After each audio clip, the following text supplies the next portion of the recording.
Mga bakla, naramdaman nyo ba yun? Kasi ako nasusuka talaga ako. Ang lakas ng lindol, grabe.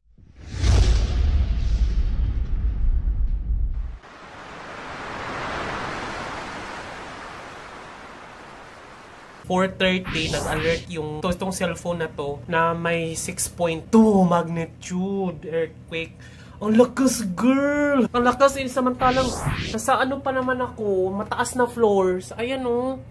As in, ang tagal, 2 minutes. Tapos, ganun ang ganun. Tapos, nasusuka na ako. Tapos, nagtaano ko, baka magsilaglagan tong mga gamit ko. Ganyan na, tinitingnan ko kasi gumaganon-ganon na yun. Tapos, yung sinampay ko sa taas, yan yung una kong napapansin dahil gumaganon-ganon. Tapos, yung tiningnan ko yung sa labas, pati yung mga ibang building diyan sa labas, gumaganon-ganon na rin, nakakaloka. Nasusuka ako hanggang ngayon. Nakalimutan ko pang mag-log out sa trabaho. Nakaano pa ako ha, nasa trabaho pa ako noon. Naloka ako. Stress ako. Nasuka ako.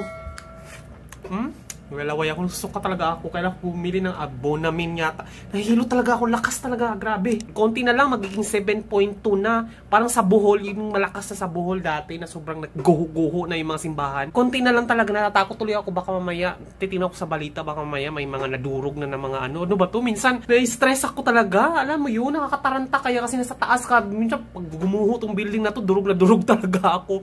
Naano lang ako dahil alam mo yun, may bagyo ngayon eh. Alam mo yung lakas ng bagyo sa labas. Alam mo, oh, yan oh. Lakas pa ng ulan, bumabaha pa sa labas. Alam mo yun, yung typhoon, earthquake, at the same time, during this pandemic, parang I cannot even see a single silver lining. Parang ano ba yun? Parang ano, kaya pa ba ito ng dasal? Ano, yung totoo? Alam mo yun, pag ganun iniisip mo, alam mo, sabay-sabay dilub. Minsan, titest yung faith natin pag ganito eh. Parang alam mo yun, kaya pa ba natin magdasal? Parang di na ito nadadaan sa dasal, parang di na ito divine intervention kailangan nating umayos, parang. Meanwhile, so ayun na nga guys, bumili ako ng panibagong tsinelas, Havaianas, pero peke lang to, 150 pesos. Hindi na ako bumili ng medyo mamahalin dahil ayokong sumama loob ko pag nginat-ngat na naman ito. No, pagtripan mo na naman ito, pagtripan mo na naman to oh. Kakabili ko lang nung nakaraan eh. Pangatlong tsinelas ko na to guys. So medyo kasalanan ko rin dahil hindi ko na kasi siya nilalabas sa Greenfield para mag dog walk. Dito lang ako sa bahay. So medyo maulan-ulan din kasi tulad ngayon. Medyo makulimlim.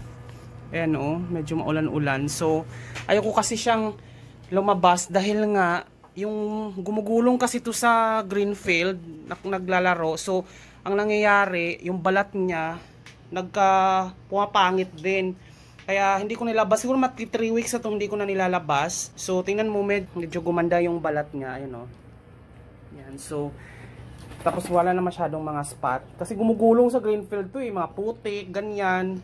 Tapos naliligo doon sa sprinkler. So hindi ko na nilalabas. Yun nga lang talaga. Hindi niya mailabas yung energy niya. Kaya ang nangyayari, tsinelas. Nakakalimutan ko rin itago kasi minsan kasi dito ko siya inilalagay sa ilalim. Ganyan. So, yung last na nangingat nga, nakalimutan ko, dito ko lang siya nilagay. So, pagising ko, wala na, durog na. Ito kasi yung mga nilalaro niya eh. Yung mga horn, yung mga Carabao horn na yan. So, yun yung nilalaro niya. At, buti na lang talaga, hinadali rin, muntik madali ang aking sapatos. Kaya inangat ko na dito yung sapatos ko dahil, tingnan nyo, nginat-ngat na naman mga bakla. Ayun o, kita nyo yan. So, buti talaga, hindi talaga nasira ng todo-todo. Ayun o. Daming damage din pala yan. So, yun, inangat ko na siya dahil wala na akong pambili ng gamit. Lahat ng gamit. Medyo napapansin ko sa kanya, mga rubber ang kanyang tinitira. Kasi, well, yung last time kasi guys, ito. Ayan o. Tingnan nyo. Yan. So, tingnan nyo naman yung nginat-ngat niya. Hanggang dun. So, well, ano ko rin, failure ko din kasi hindi ko siya na lalabas. Kailangan kasi i-dog walk to or patakbuhin sa labas para hindi siya masistress dito sa loob. Or else, kailangan niyang i-divert yung attention niya. Mag-chocho siya ng kung ano-ano or magangat-ngat siya ng kung ano-ano. Ito pala, nginat-ngat din niya. And then, this one. Tabi ka. Tabi ka. Ayan nginat-ngat din niya yan So, ayan, yung kahoy na lasa, hindi na niya inano kasi nasuka-suka siya nung nginat-ngat niya. Tsaka napigilan ko kasi. So, ito lang talaga. Kapag tulog kasi ako, hindi ko na nababantayan. Pati yan, oh, yung dulo na yan, oh. Nginat-ngat din niya yan, eh. Pati yun, tingnan mo, ayan, oh. Yan. So, ang dami na niyang sinirang gamit talaga. Tapos, kaya yung mga computer ko na galing sa opisina, talagang nakasecure siya dun sa dulo. Tinatago ko ng bonggang-bongga para hindi niya mangat-ngat. Ito ay generator yan eh. Para pag nag-brown out, gumagana pa rin. So ayun, medyo nabuisit lang ako talaga sa kanya dahil kung wala eh. Aso kasi eh, hindi mo naman, minsan napapalo ko talaga ng todo. Pero natatakot siya. So ngayon, ayun, bumili ako ng sinabay ko na dito sa chinelas ko. 150 lang yan na Habayanas, hindi lang yung murahin lang yan. Bumili ako ng hipon kasi magigisa ako. Actually buttered, garlic buttered shrimp ang galalulutuin ko. Tapos syempre, kinakaadikan ko na green mango. Tapos bagoong. Yan. Tapos bumili na ako 85 pesos, binilhan ko na kasi. Tapos bumili na rin ako ng aside sa bagoong sausawan, bumili na rin ako ng buton niya. Maxi Bones, dito sa may likod lang. Medyo matigas naman siya, pero maliit lang talaga sa kanya to. Baka isang araw lang niya itong ngat-ngatin eh. Kasi yung hindi pa ako nakabili ng sa Shopee kasi wala pa akong extra money talaga ng pangmalakihan talaga. Kasi nga, alam mo na may mga binabayaran. So ito muna, kasi nga para ma-divert yung attention niya. Tingnan mo oh. Oh, nakatingin na siya sa buton niya. Oh, so yun, ibibigay ko to sa kanya. And then, magluluto muna ako. Diyan ka lang. Sinabay ko na dito sa chinelas. Ingatan ko na to kasi yun na. Wala na ako, hindi na ako makalabas pag wala ng chinelas talaga. So, alam na, magsapatos ako. Magtatapon ako ng basura. Magsasapatos ako. Diyan ka lang. Few moments later. So, ano na. Mamili ka dyan. Reward or punish? Ano gusto mo? Ito? In fairness dito guys, medyo mabango siya. Parang milk, amoy milk. So, ayan na siya. Sit, come. No, sit. Few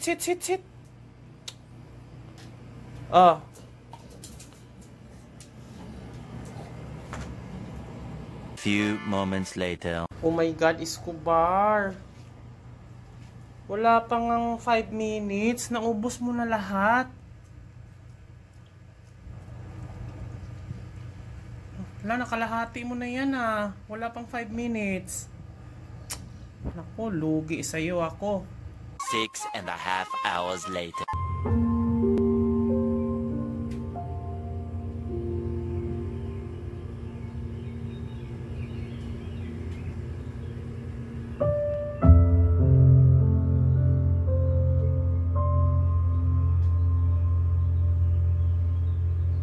Nanonood siya guys. Manood ka lang ha. Diyan ka lang, manood ka lang.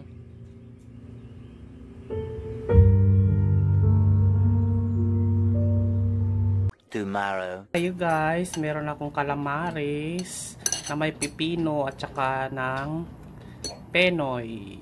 Dalawang penoy, tsaka banana cue, tsaka turon.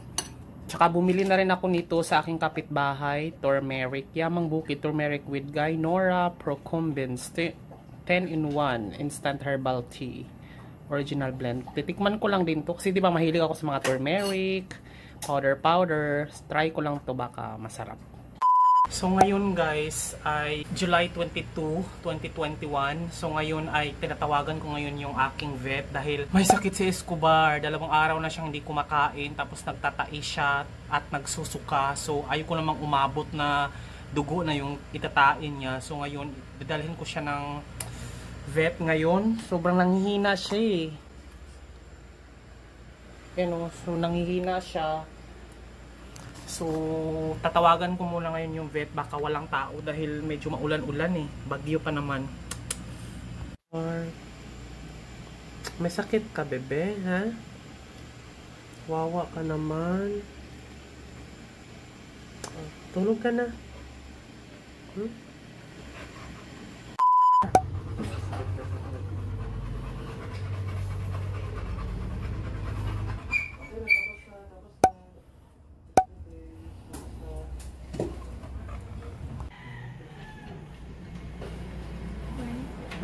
yung pedigree. May tinda kayong ano dito? Para sa Galatado. 38.6. Wala naman siya lagyan. A few inches later. Hey guys! Mag alas 11 na guys. Ayan na Oh, 10:49 na ng umaga. Karating ko lang, galing na ako ng vet kay Dr. Ervin sa 9 de Pebrero kasi siya talaga yung vet ni Escobar. Ang daming mga nireseta. Kinabahan kasi talaga ako kasi 2 araw nang hindi kumakain si Escobar tapos nagsusuka, nagtatai. Tapos ini-ingest ko na nga siya eh. Alam mo yung nililiquidize ko na yung mga sugar, mga kung ano-ano. Tapos ilalagay ko dito tapos nginanganganga ganon. So, kaso nga lang, nalulunok naman niya, nasasaktan siya, kaso nga lang, pinatai din niya, tapos sinusuka rin niya. So, parang hindi na a-absorb ng katawan yung mga kung anong pinagkakain. So, 2 araw na siyang ganon. Ayaw ko nga nang manghihina siya ng ganon. Baka naman kasi ma-dehydrate. Alam niyo na, namatayan na ako ng aso dati. Yung first dog ko na Dachshund, diba? Si Yuri. So, dahil sa dehydration, dahil sa parvo. So, yung symptoms niya kasi, suka, tae, lethargy, tapos loss of appetite. Parang parvo siya, ganun. Parang parvovirus, parang distemper. Pero, nagtataka ako dahil kompleto naman siya ng vaccine, di ba? Meron na siyang 5-in-1, 5-in-1, 6-in-1, tapos nag 8-in-1 pa siya, booster. So, nagtaka ako, baka ako ibang strain ng parvovirus. Kasi, ayoko talaga, parang, syempre, alam mo naman, baby ko yan. So, ayun, sinugod ko siya kay Dr. Ervin. Ang nangyari naman sa kanya ay, it's either daw, dahil tag-ulan, dahil uso daw ngayon sa dog food yung molds, na pwede daw fungal, bacterial, pwede nang kung ano-ano dahil mag-ingest dyan sa tiyan, tapos doon yun magre-react. Kaya kasi nga, yung pagkain niya dito sa gilid, ayan iniiwanan ko siya, di ba, binabasa ko siya, pinapasarap ko siya ng mga kung ano, mga sabaw or ganun, tapos hindi niya nauubos, iniiwanan niya dyan, tapos after na, dinadagdagan ko na lang, tapos maabot na siya ng lagpas na ng 6 hours, ganyan. Parang refill lang ako ng refill, tapos basa lang ako ng basa. Tapos last time kasi may nakita akong may molds, kinain niya. Naatandaan ko kasi nilagyan ko ng sardinas yun eh. Tapos biglang nagka-molds. Tapos simula nung nagsusuka na siya, nung parang may molds na ganun. Tapos nung nabanggit sa akin ni doktor yon, nung vet niya, naalala ko, sabi ko, shit, parang tumahimik na lang ako. Sabi ko, my God, parang ganun yung ginagawa ko. Dahil uso daw ngayon yung mga molds sa mga dog food. Madaling mapanis daw dahil nga humid, tag-ulan, bagyo. So, ayun, basa-basa nga yung daan. Nag-tricycle kami, dinala ko. Malapit lang naman dito yung vet solution yun. Mabait si Doc, talagang kilala na. Parang dog lover din siya, kaya doon ko siya dinadala. So, ayun, okay naman. So far, ngayon nakaligo na ako dahil mahirap. Baka mamaya, gumaling nga si Escobar, ako naman ang mahawa ng mga kung anong sakit-sakit dyan sa COVID. Kaya naligo na ako agad. Tapos secure, dito lang naman ako sa loob. Binilhan ko siya ng ganito guys kasi para kumain siya. Ngayon kumakain na siya, kanina hindi eh. Ngayon kumakain na siya. Na-inject siya eh. In-injectan siya ng, ewan ko, para sa appetite yata yun, para ganado siya. Tapos nakainom na siya ng pampatigil doon sa pagsusukan niya. Tapos may mga antibiotic. Ipakita ko lang sa inyo. Yan. So, bali, lahat to ay nasa 1,130 lahat. Ang dami niyang gamot. Sobra. Ito lahat yung gamot niya. Ito ay 2 to 3 days lang to para sa pagsusuka yata to. Tapos merong cotrimoxazole. Antibiotic yata to. Yan, para sa bacteria. Tapos, ito, twice a day din siya. Ubusin ko lang to, and then, titignan natin kung aayos yung kalagayan niya, bumalik yung gana niya. Ayun, lahat yung nabayaran ko, 1,200. A few inches later. Guys, mag-prepare na tayo ng gamot ni Escobar. Inom ka na, ha? Kaya mo uminom, ha? Force feed kita.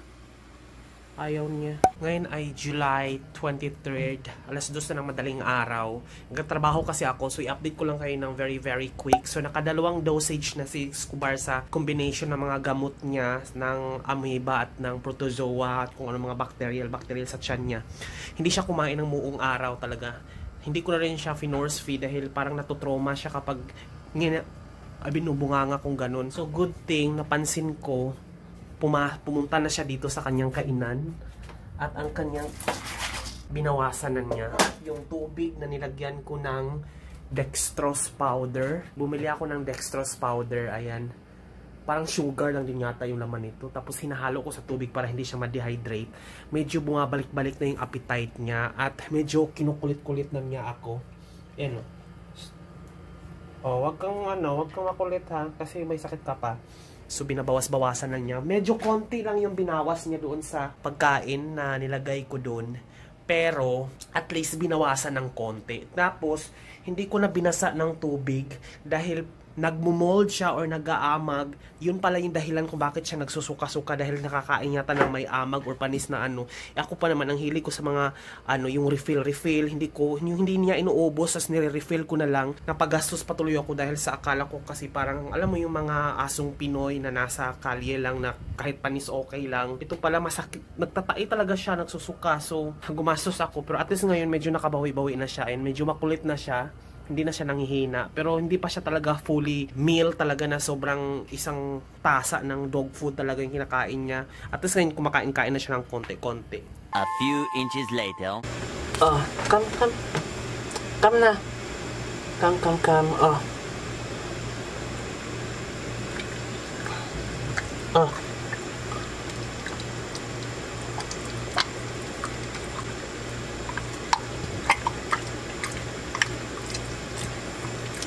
Oh, isa pa.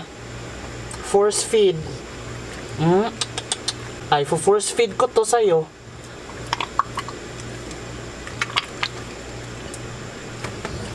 Tumatalsik na yung... isa pa. Isa pa. Stoy, ay.